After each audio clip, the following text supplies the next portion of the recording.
روٹیاں کھاؤں کہاں چھوڑ کے صدقہ تیرا، اور تیرے قدموں میں جو ہے غیر کا منہ کیا دیکھے، کون نظروں پہ چڑھے دیکھ کے تلوا تیرا۔ کہنے لگے حضور میں نے نہیں جانا، میں یہیں رہوں گا۔ چچا اور باپ نے دیکھا تو کہنے لگے بیٹا تو غلامی چھوڑ کے نہیں جائے گا، تو ملازمت چھوڑ کے بادشاہی میں نہیں جائے گا۔ تو آپ کے والد کو آپ فرمانے لگے ابا جی ذرا 2 گھڑیاں یہاں رہ کے تو دیکھیں، یہاں 2 گھڑیاں رہ کے تو دیکھیں۔ فرمایا یہاں ملازموں کا وہ اعزاز ہے جو شہزادوں کا ہوا کرتا ہے، یہاں خادموں کی وہ عزت ہے۔ اور پتہ پھر ان کو مقام کیا ملا، یہ واحد شعبیاں جن کا نام اللہ نے قرآن پاک میں بیان فرمایا ہے، نام اللہ نے قرآن مجید میں بیان فرمایا۔ حضور کا اپنے غلاموں کے ساتھ جو تعلق تھا، اپنے ملازموں کے ساتھ جو رشتہ تھا، بڑا آدمی آتا ہے نا، بڑا آدمی تو لوگوں کی سانس سوکھ جاتے ہیں، اٹھ کے ملتے ہیں، بڑا کچھ کرتے ہیں۔ مزدور آتا ہے تو لوگ اوے کہہ کے پکارتے ہیں، ان کو خبر ہی نہیں کہ اس شخص کا اعزاز کتنا ہے۔ حضرت انس بن مالک رضی اللہ تعالیٰ عنہ فرماتے ہیں میں چھوٹا سا تھا، میری اماں مجھے حضور کے گھر چھوڑ گئی، میں نے 10 سال نوکری کی نبی پاک کی۔ کتنے سال بولیے؟ 12ویں دن لوگ کہتے ہیں بس بھائی ختم ہو گیا، اب فرینکنس ہو گئی ہے، اب جو مرضی تیرے ساتھ کریں گے۔ 10 سال نوکری کی میں نے، لیکن جناب انس فرماتے ہیں نبی پاک نے کبھی مجھے اف تک بھی نہیں کہا تھا، اف تک بھی نہیں کہا تھا، اف تک بھی۔ حضور نے بھیجا جاؤ فلاں آدمی کو بلا کر کے لاؤ۔ حضرت انس بن مالک رضی اللہ تعالیٰ عنہ فرماتے ہیں میں بلانے گیا، بچہ تھا چھوٹا سا، رستے میں بچے کھیل رہے تھے تو میں ان کے ساتھ کھیلنے لگا، محو ہو گیا، مجھے پتہ ہی نہ چلا وقت کا۔ حضور نے جب مجھے بھیجا تو فرمایا جلدی جانا اور جلدی آنا، اب مجھے خبر ہی نہیں، بڑی دیر ہو گئی۔ حضور وہاں انتظار کر کر کے خود تشریف لائے، کہتے جب نبی پاک آئے تو میں بچوں کے ساتھ کھیل رہا تھا، حضور نے جب مجھے کھیلتے ہوئے دیکھا، میری اچانک نظر پڑی تو میرے ہوش اڑ گئے۔ حضور نے تو کہا تھا جلدی آنا، اور میں یہاں کھیلنے لگا، یہاں اتنا الجھا کہ مجھے خیال نہیں رہا کس کام آیا ہوں۔ حضرت انس فرماتے ہیں میں ڈرنے لگا، جیسے جیسے حضور قریب آتے میری ٹانگیں کانپتی۔ فرماتے ہیں جب نبی پاک قریب آئے تو قربان جاؤں معصوم آمنہ کے، فرماتے ہیں حضور نے میری گردن پہ تھپکی دی اور حضور نے ہنس کے فرمایا او بھائی لگتا ہے تو کھیل میں گم ہوا ہے تو تجھے یاد ہی نہیں رہا میں نے کس کام بھیجا تھا، تجھے یاد ہی نہیں رہا۔ کہا یا رسول اللہ صلی اللہ علیہ وسلم میں بھول گیا تھا، میں ابھی جاتا ہوں۔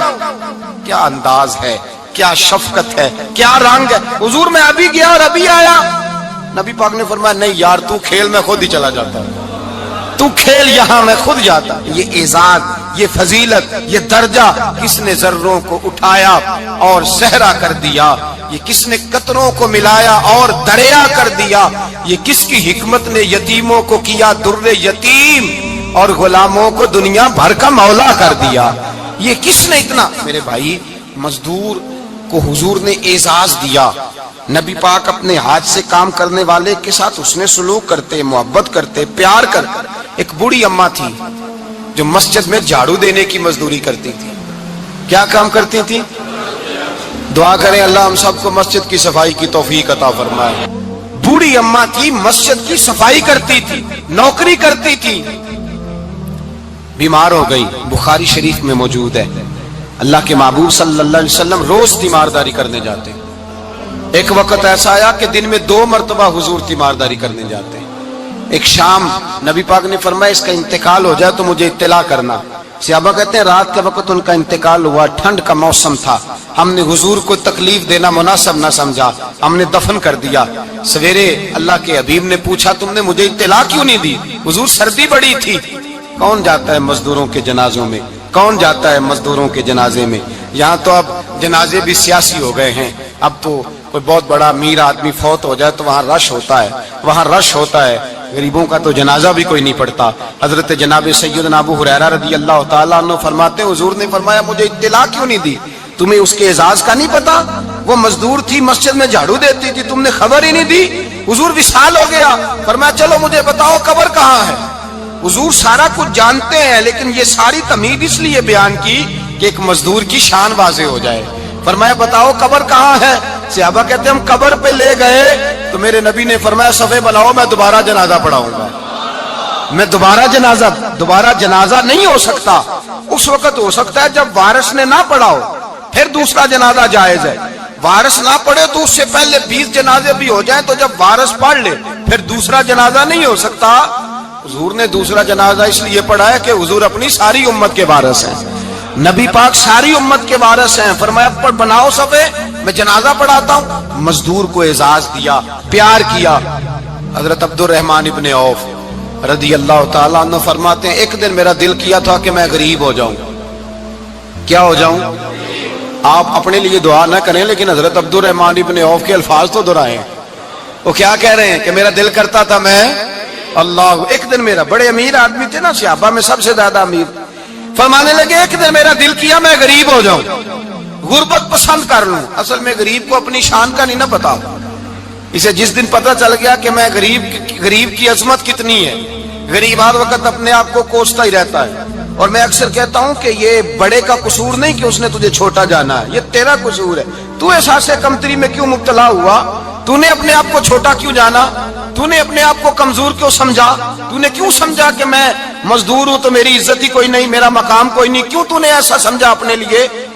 حضرت عبد الرحمن میرے بھائی یاد رکھیں، جب غریب کو پتہ چلے میری شان کیا ہے، میرے نبی پاک نے فرمایا میں غریبوں کے بیچ آیا ہوں، میں غریبوں میں رہا ہوں، میرے دائیں بائیں غریب رہتے ہیں، اور قیامت کے دن جب میں جنت میں جاؤں گا تو میرے آگے پیچھے غریب لوگ ہی ہوں گے. میں غریبوں کے ساتھ مل کے جنت میں جاؤں گا. حضرت عبد الرحمن ابن عوف کہتے ہیں ایک دن میرا بھی دل کیا تھا. یہ سب سے امیر تھے صحابہ میں، اور حضور نے فرمایا تو پکا جنتی ہے پر سب سے آخر میں جنت میں جائے گا، اس لیے کہ جتنا مال ہے اتنا حساب بھی تو دینا ہے نا، پکے. حضرت عبد الرحمن ابن عوف کہتے ہیں ایک دیہڑے دل کیا تھا کہ میں ماڑا ہوتا، میں غریب ہوتا، میں غریب ہوتا. یہ دل کیا میرا. کہا کس طرح؟ فرمانے لگے ایک مزدور صحابی تھے حضرت سعد انصاری نام تھا، وہ حضور سے ملنے آئے. جب انہوں نے ہاتھ ملایا نا نبی پاک سے تو حضور نے ان کا ہاتھ تھام لیا. غریبوں کمال کر دی میرے مصطفیٰ کریم نے. نبی پاک نے ہاتھ تھاما، حضور نے ہاتھ، آپ کو اس بات کی لذت نہیں آئی شاید، نبی پاک نے ہاتھ تھاما مزدور کا. مزدور کہتا میں نے چھڑانا چاہا تو حضور نے پکڑ لیا دبا کے، اور جب تھام لیا تو میں ٹھہر گیا، میں اپنی قسمت پہ ناز کرنے لگا. حضور نے میرا ہاتھ کھولا. کہتے ہاتھ پہ چھالے تھے، جگہ جگہ چھالے بنے ہوئے تھے. تو نبی کریم صلی اللہ تعالی علیہ وآلہ وسلم نے ہاتھ کھول کے فرمایا سعد یہ کیا ہوا؟ عرض کی حضور غریب ہوں، بوڑھے ماں باپ ہیں، چھوٹے چھوٹے بچے ہیں، بہن بھائیوں کے حقوق ہیں، بیوی کے منہ میں حلال کا لقمہ دینا ہوتا ہے. یا رسول اللہ پھاوڑا لے کے، کئی لے کے، کدال لے کے، بیلچا لے کے مزدوری کرتا ہوں، میدان میں نکلتا ہوں، صبح سے گیا تھا اب آیا ہوں، ہاتھوں میں نشان پڑ گئے ہیں. حضرت عبد الرحمن ابن عوف فرماتے ہیں جس کے قدم چومنے کو دنیا ترسے، اس رسول نے سر مبارک جھکایا اور غریب کے ہاتھ کو چوم لیا. نبی پاک نے بوسہ دیا اور پھر فرمایا کیا؟ فرمایا یہ وہ ہاتھ ہیں جن سے خدا بھی پیار کرتا ہے، محمد مصطفیٰ بھی محبت فرماتے ہیں. نبی رحمت علیہ السلام نے فرمایا یہ تیرا وہ ہاتھ ہے جس سے اللہ بھی پیار کرتا ہے اور اللہ کا. تو مزدور کو پھر ناز کرنا چاہیے کہ پریشان رہنا چاہیے؟ بولے نا، مزدور کو ناز کرنا چاہیے نا، اس کو اپنا ہاتھ کھول کھول کے دیکھنا چاہیے اور اسے کہنا چاہیے اللہ نے مجھے وہ ہاتھ عطا فرمایا جس سے رب بھی پیار کرتا ہے، مصطفیٰ بھی پیار کرتے ہیں. اسے تو اعزاز سمجھنا چاہیے، فضیلت جاننی چاہیے، اسے تو ناز کرنا چاہیے. اللہ تبارک و تعالیٰ نے مجھے یہ اعزاز دیا ہے. کسان جو کھیتوں میں مزدوری کر رہا ہے، وہ مزدور جو کسی فیکٹری میں گیا ہے، رزق حلال کی تلاش میں نکلا ہے، اسے تو میرے بھائی ناز کرنا چاہیے، اسے تو خوش ہونا چاہیے کہ اللہ نے مجھے یہ فضیلت دی. ترستے ہوئے غریب، جان بوجھ کے اپنے آپ کو پریشان رکھتے ہوئے لوگ اگر جان جائیں کہ فضیلت کیا ہے، عظمت کیا ہے، اور پھر غلام کے ساتھ سلوک کیا کرنا ہے. ایک یہودی کا بیٹا نبی پاک کی خدمت کرتا تھا اکثر. یہودی کا بچہ، وہ بیمار ہو گیا، روز آتا تھا، چھوٹے موٹے کام کرتا تھا، بیمار ہو گیا. حضور نے فرمایا چلو تیمارداری کرنے چلتے ہیں. کس کی؟ جی غلام کی، نوکر کی. یہاں صاحب کہتے ہیں 5000 روپیہ لے جاؤ، وہ بڑے احسان کے ساتھ 5000 روپیہ لے جاؤ اور دے آنا، اور اسے کہنا سردی پوچھ رہے تھے تیرا کیا حال ہے، تو بات ختم ہو گئی. حضور بنفس نفیس گئے اور غریب کا گھر تھا. وہ یہودی باہر نکلا جس کا بیٹا بیمار تھا، تو تو کہتا جب دروازے پہ میں نے مسلمانوں کے نبی کو کھڑے دیکھا تو میرے پیروں تلے زمین ہی نکل گئی. میں نے کہا حضور مجھ غریب کی کٹیا میں کیسے آئے؟ پر میں تجھے پتا ہے نا تیرا بچہ میری نوکری کرتا تھا یا کبھی مار ہو گیا میں تیمارداری کرنے آیا.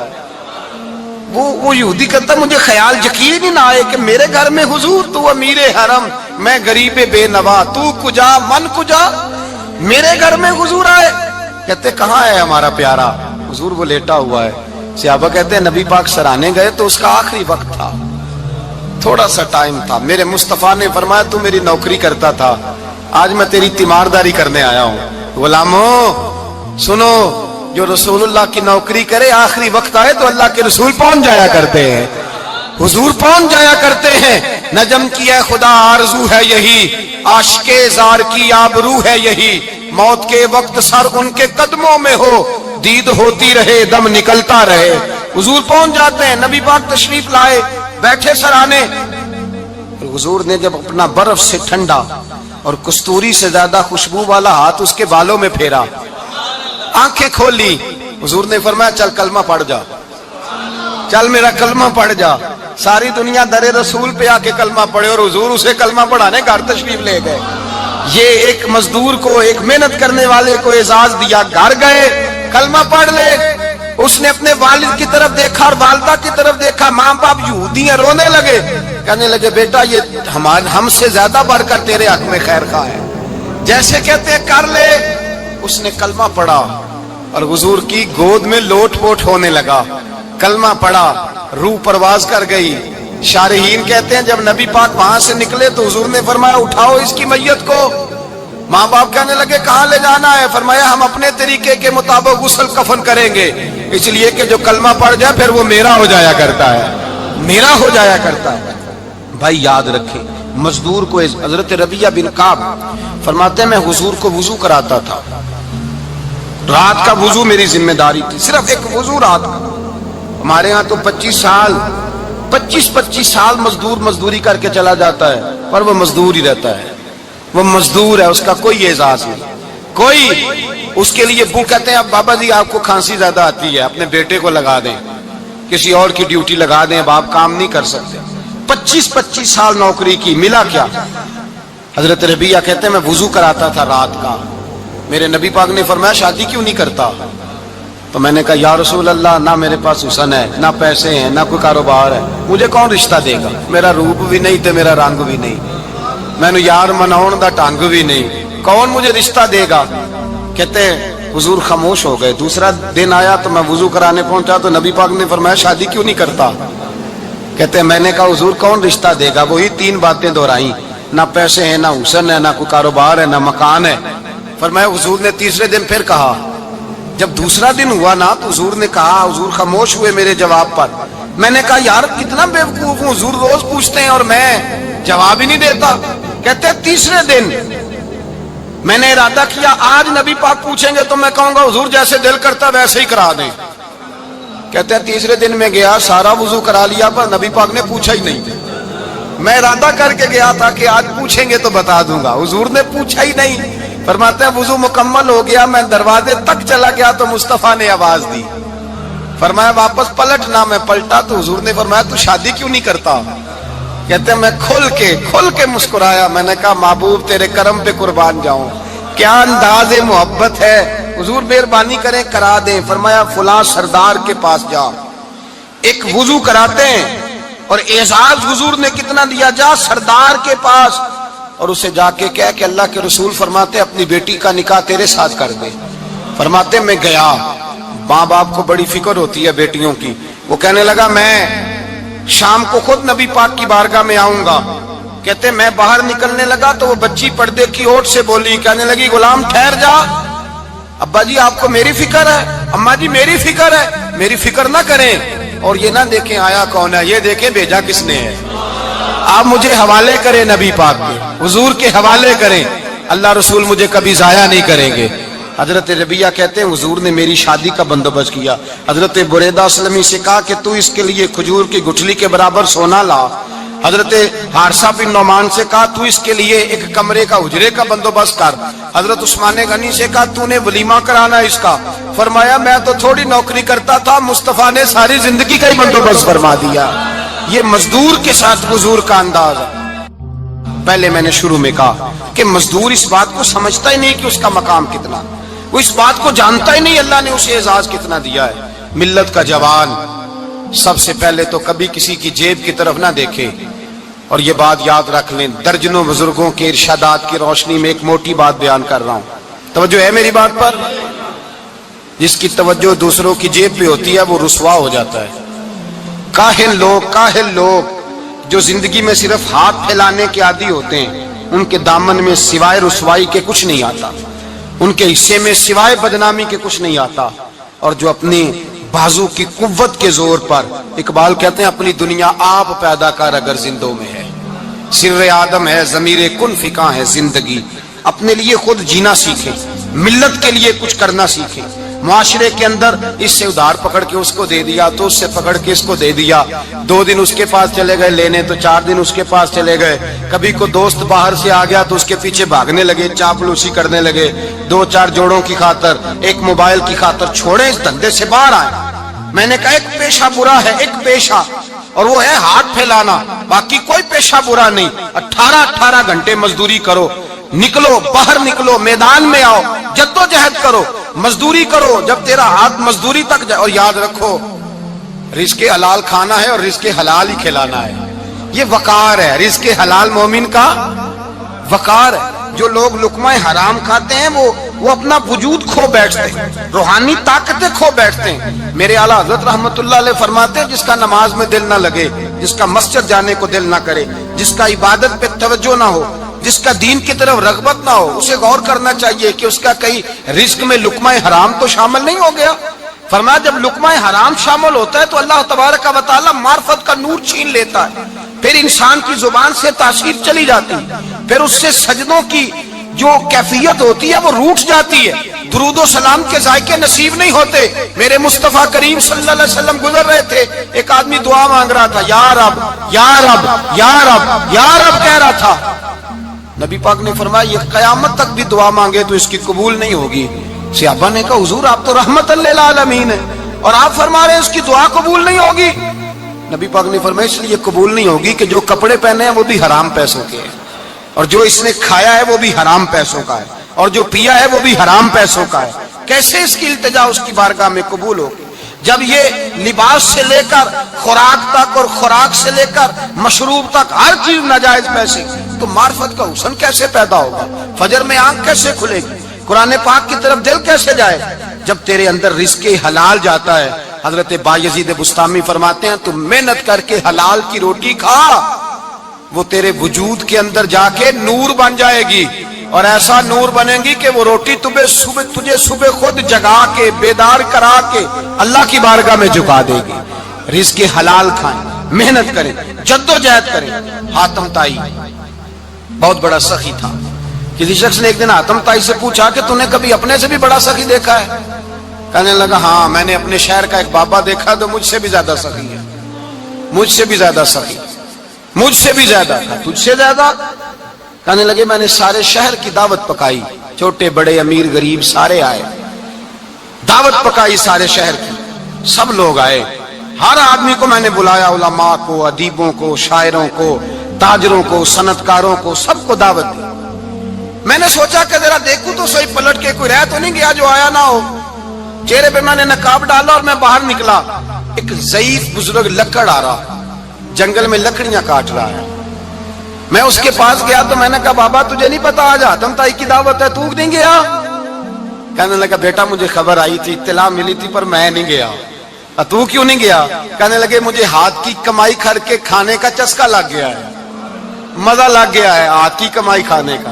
اب مجھے دوسرے کے دسترخوان پر ذائقہ نصیب, ہمارے معاشرے کا تو المیہ ہے, لوگوں کو لذت ہی دوسرے کے دسترخوان پہ آتی, مفت کی روٹی کا ذائقہ نصیب ہوتا ہے. مجھے اپنے ہاتھ کی کمائی کا ذائقہ لگ گیا ہے, اب میں وہاں نہیں جاتا.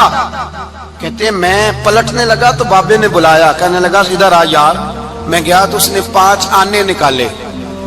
کہنے لگا حاتم تائی کا جو بندہ لنگر پکانے والا ہوا نا، یہ 5 آنے اسے دے دینا، حاتم تائی کو ضرورت نہیں میرے پیسوں، تو بڑا امیر آدمی ہے، یہ اس کو دے دینا 5 آنے لنگر والے کو، اور اس کو کہنا بڑے بڑے نیک لوگ آئے ہیں دعوت میں، 5 آنے میرے بھی شامل کر لیں، اور میرے ہاتھ کی کمائی چلو میری بھی روٹی کوئی کھا لے گا، کوئی اچھا آدمی میرے حصے کے میرے دیے ہوئے پیسوں سے لقمہ کھا لے گا تو اجر مل جائے گا۔ حاتم تائی کہتے ہیں میں نے کھینچ کے نقاب اتارا اور بابے کو کہا یار سینے سے لگ جا، میں تو مالدار ہو کے سخی ہوں، تو غریب ہو کے بڑا سخی ہے، تو غریب ہو کے بڑا سخی ہے، تیرے اندر اتنی خودداری عزت نفس۔ میرے بھائی جس کا ہاتھ پھیلا ہوا ہے اس کا سمٹے گا نہیں، جس کا ہاتھ پھیلا ہوا ہے اس کا سمٹے گا نہیں۔ جس آدمی نے، میرے نبی پاک صلی اللہ علیہ وسلم نے فرمایا جس نے اپنی ذات پر سوال کا دروازہ کھول لیا، اس نے اپنے اوپر فقر کا دروازہ کھول لیا، سوال کا مجھے دے دو مجھے دو۔ اسلام ایک پیشے کو ناپسند کرتا ہے اور وہ ہے مانگنے کا پیشہ، ہاتھ پھیلانے کا پیشہ، سوال کرنے کا پیشہ، اس کو ناپسند کیا ہے۔ باقی تو میرے حبیب پاک سید عالم صلی اللہ علیہ وسلم نے فرمایا اگر تو محنت کر کے روزی کماتا ہے تو پھر تو معمولی آدمی نہیں، پھر تو اللہ کا محبوب بن گیا ہے، پھر تو محبوب الہی ہو گیا ہے، پھر تو اللہ تبارک و تعالیٰ تجھ سے محبت فرماتا ہے۔ اگر تو محنت کرتا ہے، مشقت کرتا ہے، آگے بڑھتا ہے، روزگار کے لیے نکلتا ہے، پھر تو اللہ کا محبوب ہے۔ نبی کریم علیہ الصلوۃ والسلام نے مزدور کو جو سب سے بڑا درجہ عطا فرمایا، سب سے بڑا مقام عطا فرمایا، وہ یہ ہے، کسی صحابی نے پوچھا یا رسول اللہ صلی اللہ علیہ وسلم سب سے اچھا کھانا کون سا ہے؟ تو حضور نے فرمایا وہ کھانا جو بندہ اپنے 2 ہاتھوں سے مزدوری کر کے کھاتا ہے، وہ کھانا سب سے اچھا ہے۔ فرمایا اللہ کے نبی حضرت داؤد علیہ السلام اپنے ہاتھوں سے مزدوری کرتے، اور پھر نبی کریم سید عالم صلی اللہ علیہ وسلم نے جو دین ہمیں عطا فرمایا، اس دین کو حضور نے کوئی پنڈتوں اور جوگیوں کا دین نہیں بنایا کہ تم بس غار کے اندر چلے جاؤ اللہ اللہ کرو میری طرف دیکھیے گا، یہ نہیں فرمایا کہ تم بس ٹھیک ہے آ جاؤ مسجد تسبیح پکڑ لو کوئی اور کام نہ کرو، بلکہ حکم دیا ہے کہ کسب معاش کرو، محنت کرو، جد و جہد کرو، ہاتھ ہلاؤ۔ قرآن مجید فرقان حمید نے کہا وَجَعَلْنَا اللَّيْلَ لِبَاسًا، رات تمہاری پردہ پوشی کے لیے بنائی گئی ہے، رات تمہاری پردہ پوشی کے، وَجَعَلْنَا النَّهَارَ مَعَاشًا، اور فرمایا دن تمہارے رزق کمانے کے لیے بنایا گیا، جد و جہد کے لیے۔ حضرت عیسیٰ علیہ السلام کی ایک نوجوان سے ملاقات ہوئی تو فرمایا تو کیا کرتا ہے؟ کہنے لگا میں عبادت کرتا ہوں۔ تو فرمایا کھاتا کہاں سے ہے؟ کہنے لگا میرا بھائی کمائی کرتا ہے تو وہ مجھے اس میں سے حصہ دیتا ہے۔ تو آپ فرمانے لگے پھر تو عبادت گزار نہیں، تیرا وہ بھائی تجھ سے زیادہ عبادت گزار ہے، جو تیرے لیے یہ بندوبست کرتا ہے، جو تجھے یہ جد و جہد کر کے دیتا ہے، وہ تیرے لیے۔ حضرت عمر فاروق رضی اللہ تعالیٰ عنہ نے اپنے دور خلافت میں شوق دلایا صحابہ، محنت کرنے کا شوق۔ ہمارے معاشرے کے اندر لوگ دوسرے کی کمائی پر وقت گزارنا چاہتے ہیں، دوسرے کے مال پر نظر رکھتے ہیں، مجھے کچھ سسرال سے مل جائے، کچھ مجھے رشتہ داروں سے مل جائے، کچھ مجھے دوست احباب سے مل جائے، کچھ مجھے باقی جگہوں سے مل جائے۔ لوگ مختلف جگہوں پہ نظر رکھتے ہیں اور مختلف ہیلوں اور بہانوں کے ساتھ دوسرے کا مال ہڑپ کرنے کی کوشش کرتے ہیں۔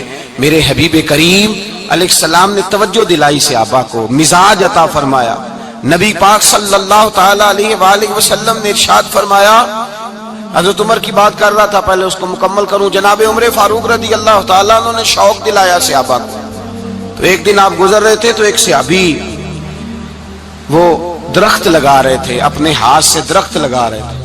تو حضرت عمر فاروق رضی اللہ تعالیٰ عنہ نے دیکھا تو دیکھ کر فرمانے لگے تجھے مبارک ہو، تجھے فرمایا اللہ تبارک و تعالیٰ تیری عزت بھی بڑھا دے گا اور تیری محتاجی بھی دور فرما دے گا، اس لیے کہ تو محنت کر رہا ہے، تو جد و جہد کر رہا ہے، تو اپنے ہاتھ سے کوشش کر رہا ہے، اللہ تبارک و تعالیٰ تیرا رزق بھی بڑھا دے گا اور اللہ تیری عزت میں بھی اضافہ کرے گا۔ نبی کریم علیہ الصلوۃ والسلام نے فرمایا عدل کرنے والے بادشاہ کے ساتھ جو آدمی جہاد کے لیے نکلے اس کا دین میں سب سے بڑا درجہ ہے، عدل کرنے والے حکمران کے ساتھ جو جہاد کے لیے نکلے اس کا سب سے بڑا درجہ ہے۔ فرمایا میرا وہ غلام جو صبح سے لے کر شام تک ایک دن رزق حلال کے لیے محنت کرتا ہے، فرمایا ایک پورا سال عدل کرنے والے بادشاہ کے ساتھ جہاد کرنے سے اللہ ایک دیہڑی لگانے والے مزدور کو زیادہ ثواب عطا فرمائے گا، اللہ اسے زیادہ اجر دے گا، اس لیے کہ وہ جد و جہد کر رہا ہے، وہ کوشش کر رہا ہے، میدان عمل میں نکلا ہوا ہے۔ مزدور کو ایک تو کاہلی بڑی ہے، ہر چوتھا نوجوان جس کو ہم دیکھتے ہیں اس کو پوچھتے ہیں تو کیا کرتا ہے، تو کاغذ جمع کرائے باہر جانے کے لیے، تو سالوں بیت گئے، بس وہ نہ کاغذ نکلے نہ صاحب باہر گئے۔ بھائی کوئی کام کر لیں تو کہتے ہیں میرے ابا جی کو 2-4 کروڑ روپیہ دے دیں گے تو کچھ کر لیں گے، اگر نہ دیا تو پھر دیکھیں گے دائیں بائیں۔ اور اس ظلم نے، اس زیادتی نے گناہ کے دروازے کھولے ہیں، لالچ کے دروازے کھولے ہیں، قتل کے دروازے کھولے ہیں۔ اس گناہ نے رشتے ناتے توڑ ڈالے، لوگ کسی کی ذات سے تو پیار کر ہی نہیں رہے، جیب سے محبت ہو رہی ہے۔ لوگ دیکھتے ہیں کہ کون سا ایسا طریقہ اختیار کروں کہ بغیر کمائی کے میرے ہاتھ پیسے آئیں۔ اور خدا کے بندو یاد رکھو، اللہ تبارک و تعالیٰ فرماتا ہے دنیا تجھے کیا دے سکتی ہے، لوگ تو محتاج ہیں، تو محنت کر اور توجہ میری بارگاہ کی طرف رکھ۔ حضرت عمر فاروق فرماتے ہیں مصطفیٰ کریم صلی اللہ علیہ وسلم نے فرمایا جو توجہ اللہ کی جانب رکھے اور کوشش کے لیے نکل کھڑا ہو، اس طرح پرندہ سویرے بھوکا جاتا ہے، شام کو پیٹ بھر کے آتا ہے، اللہ اس بندے کو بھی پیٹ بھر کے روزی عطا فرمائے گا۔ حضرت حسن بصری رحمت اللہ علیہ تشریف فرماتے تو ایک نوجوان آیا، اس نوجوان نے کہا حضرت آج کے بعد میں نے فکر نہیں کرنی کام کاج کی، میں نے نہیں کوئی بھی توجہ کرنی کمانا کیسے ہے کھانا کیسے ہے، میری فکریں دور ہو گئیں۔ فرمایا کیا ہوا؟ کہنے لگا میں آج جنگل میں مزدوری ڈھونڈنے گیا تھا تو میں نے ایک عجیب انداز دیکھا ہے، ایک شیر نے شکار کیا، اس نے کچھ خود کھایا، کچھ اس نے بانٹا، کچھ تھوڑا سا شکار لے کے وہ گیا، پہاڑ کی چوٹی پر ایک لومڑی بیٹھی تھی، وہ لومڑی دونوں ٹانگوں سے معذور بھی تھی، آنکھوں سے اندھی بھی تھی، اس شیر نے جا کے اس کے منہ کے اندر وہ شکار ڈالا ہے اور لومڑی نے کھایا ہے۔ کہنے لگا جو رب اندھی اور لنگڑی لومڑی کو پہاڑ پر رزق دے سکتا ہے مجھے بھی دے دے گا، میں نے کوئی کام نہیں کرنا۔ تو حضرت حسن بصری رحمت اللہ علیہ فرمانے لگے کتنی چیزیں دیکھی تو نے، ایک شیر اور ایک لومڑی۔ فرمانے لگے تو نے لومڑی بننے کا پروگرام بنایا، شیر بننے کا کیوں نہیں بنایا؟ تو شیر بننا، خود بھی کھا دوسروں کو بھی کھلا، تو نے لومڑی بننے کا پروگرام بنایا ہے۔ مزدوروں کوئی حضرت حسن بصری فرما رہے ہیں کہ مزدور لومڑی نہیں ہوتا، مزدور تو شیر ہوتا ہے، مزدور تو یہ تو شیر ہوتا ہے، شیر۔ اس کا مالک جو جس نے اس کو دیہڑی پہ رکھا ہے وہ بھی مزدور کی کمائی کھا رہا ہوتا ہے، وہ بھی مزدور کی، تو مزدور تو شیر ہے۔ انہیں سر جھکا کے نہیں جینا چاہیے، انہیں سر اٹھا کے جینا چاہیے۔ یہ تو بڑے قیمتی وجود کے لوگ ہیں جو مزدوری کرنے نکلتے ہیں، ان کے کچھ حقوق ہیں، کچھ حقوق۔ ہمارے حکمران بھی حقوق کا تعین کرتے ہیں، کہتے ہیں 15,000 سے زیادہ، یہ جو بجٹ آیا ہے نا اس میں 15,000 سے زیادہ، کہتے ہیں مزدور کی تنخواہ 15,000 ہونی چاہیے۔ کتنی جی 15,000 سے کون سا گھر چلتا ہے؟ ویسے مولویوں کی بھی اتنی ہے، اور میرے خیال ہے کم مولویوں کی 15,000 ہے، 10 کے قریب ہی ہے، اور اس کو بھی کہتے ہیں کہ تو بڑا کھاتا ہے، ارادہ ہے عید کے بعد تجھے چھٹی کرا دی جائے، بڑے خرچے ہیں تیرے مولوی۔ 15,000 روپیہ تنخواہ مزدور کی، گزارا ہوتا ہے؟ آؤ میں تمہیں وہ اس بارگاہ پہ لے جاؤں جس نے سب کو شانیں عطا فرمائی ہے۔ حضرت ابوبکر صدیق رضی اللہ تعالیٰ عنہ خلیفۃ المسلمین بنے، خلیفہ بنے تو سویرے جس رات خلیفہ بنے سویرے سر پہ ٹوکری رکھی، منڈی کی طرف جا رہے ہیں۔ حضرت عمر فاروق رضی اللہ تعالیٰ عنہ مولا علی شیر خدا کو کسی نے بتایا کہ وہ تمہارا خلیفہ تو جا رہا ہے مزدوری کرنے، وہ تو جا رہا ہے کمائی کرنے۔ حضرت علی شیر خدا مولا کائنات جناب فاروق اعظم دونوں نے رستے میں روکا کہ ابو بکر کہاں جا رہے ہو؟ فرمانے لگے کام کرنے جا رہا ہوں، مزدوری کروں گا، منڈی میں جاؤں گا، تجارت کرتا تھا اس کو جاری رکھوں گا، بچوں کا پیٹ بھی تو پالنا ہے۔ اب تمہاری حکومت کے پیچھے بچے تو نہیں نا بھوکے مروا لینے، میں نے کچھ کرنا تو ہے۔ حضرت عمر کہنے لگے چلا آ کے بیٹھ، ہم صحابہ کو اکٹھا کرتے ہیں اور مال غنیمت سے تیرا وظیفہ لگاتے ہیں، آپ کو وظیفہ ملے گا ماہانہ، تو آپ بیٹھ کر کے مسجد میں تو ڈیوٹی کریں۔ بیٹھ گئے، مشاورت ہوئی تو حضرت ابوبکر صدیق رضی اللہ تعالیٰ پوچھنے لگے جناب بتلائیے آپ کا کتنا وظیفہ لگایا جائے؟ تو ابو بکر صدیق فرمانے لگے اتنا لگا دو جتنی ایک مزدور کی تنخواہ ہوتی ہے۔ تو ایک صحابی بول کے بڑے میٹھے اور دھیمے لہجے میں کہنے لگے ابو بکر اگر تیرا گزارا نہ ہوا تو ابو بکر صدیق فرمانے لگے اگر میرا گزارا نہ ہوا تو میں مزدوروں کی تنخواہوں میں اضافہ کر دوں گا، اگر مزدوروں کے گھر جلنے لگیں گے تو میرا بھی چلے گا، میں ان کی تنخواہیں بڑھاؤں گا صرف اپنی۔ تو مزدور کے حقوق کا تعین کیا۔ سب سے پہلے تو میرے نبی پاک علیہ السلام نے منع فرمایا، جس کو مزدوری پر رکھو پہلے اس کے ساتھ اجرت طے کرو۔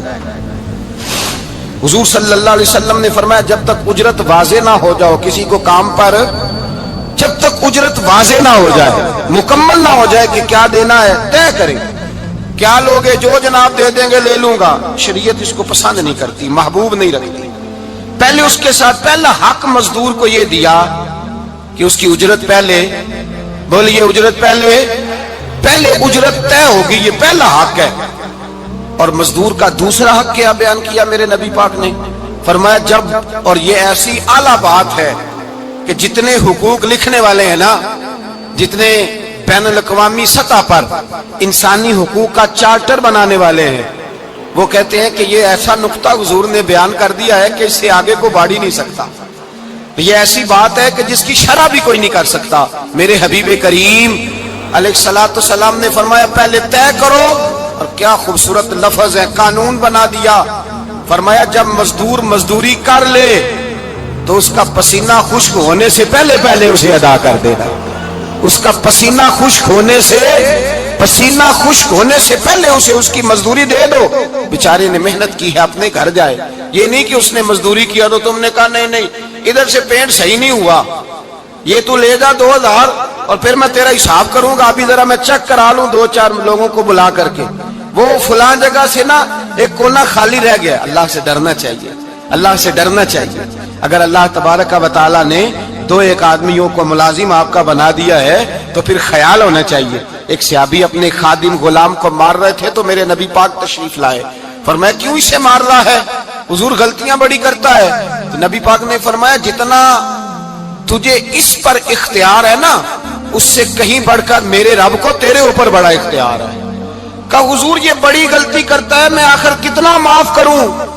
تو حضور نے فرمایا اتنا معاف کر جتنا میرا رب تجھے معاف فرماتا ہے۔ پتہ ہے تیری صبح سے لے کر شام تک کتنی کوتاہیاں ہیں، درگزر کا حکم دیا۔ پہلا حق یہ دیا مزدوری طے کرو، دوسرا حق یہ دیا پسینہ خشک ہونے سے پہلے ادا کرو، تیسرا حق یہ دیا کہ اس سے درگزر کرو، غلطی ہو جائے تو درگزر کرو۔ تو یا رسول اللہ مزدوری کتنی دیں؟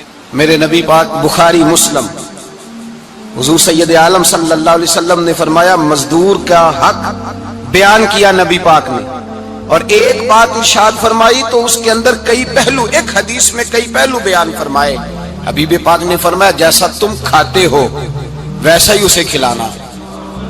کوئی نہیں، آپ شاید سو رہے ہیں کچھ حضرات، جیسا خود کھاتے ہو ویسا ہی، بھئی بس ختم ہو گئی بات۔ اتنی بڑی بات کر دی سرکار نے۔ کبھی دیکھا ہے آپ نے کہ مزدور کو ایسے ہی کھلایا جا رہا ہو جیسا مالک کھا رہے ہیں؟ حضور نے فرمایا بھئی مزدوروں کا حق یہ ہے کہ جیسا تم نے کھانا ہے ویسا اسے کھلانا ہے، اور فرمایا جیسا تم نے پہننا ہے ویسا اسے پہنانا ہے۔ اور پھر میرے حبیب کریم علیہ الصلوۃ والسلام نے ارشاد فرمایا اس کی ہمت سے بڑھ کر تم اس پر بوجھ نہیں ڈال سکتے، جتنا کام وہ کر نہیں سکتا اتنا تم اسے دے نہیں سکتے۔ اور فرمایا اگر اتنا کام دینا ہے جو اس کی ہمت سے زیادہ ہے تو میں اس کے مالک کو کہتا ہوں وہ بھی اٹھ کے مزدور کے ساتھ کام پہ لگ جائے، اٹھے اس کے ساتھ کام میں شریک ہو جائے۔ مزدوری کا بھی تعین فرمایا، اور پھر اس کو کام کس مقدار کا دینا ہے، مزدور کو کس قدر زیادہ اس پر بوجھ ڈالا جائے گا، یہ بھی مصطفیٰ کریم نے بیان فرمایا۔ فرمایا جو لا یکلف اللہ نفسا الا وسعها، اللہ بھی تم پر وہ بوجھ نہیں ڈالتا جو تم اٹھا نہیں سکتے، تو کسی مزدور کو تم ایسا کام نہیں بتاؤ گے۔ حضرت عثمان غنی رضی اللہ تعالیٰ عنہ ایک دن حضرت عمر فاروق سے کہنے لگے عمر بس کر دے یار، تیرے بعد بھی تو لوگوں نے خلیفہ بننا ہے، کیسے کو تیرے رستے پہ چلے گا؟ تو حضرت عثمان غنی سے جناب عمر کہنے لگے کیا ہو گیا؟ آپ فرمانے لگے کل میں دیکھ رہا تھا کہ لوگ باغ میں مزدوری کر رہے تھے اور آپ امیر المومنین ہو کے ان کا ہاتھ بٹا رہے تھے، تو حضرت عمر کہنے لگے بوڑھے تھے،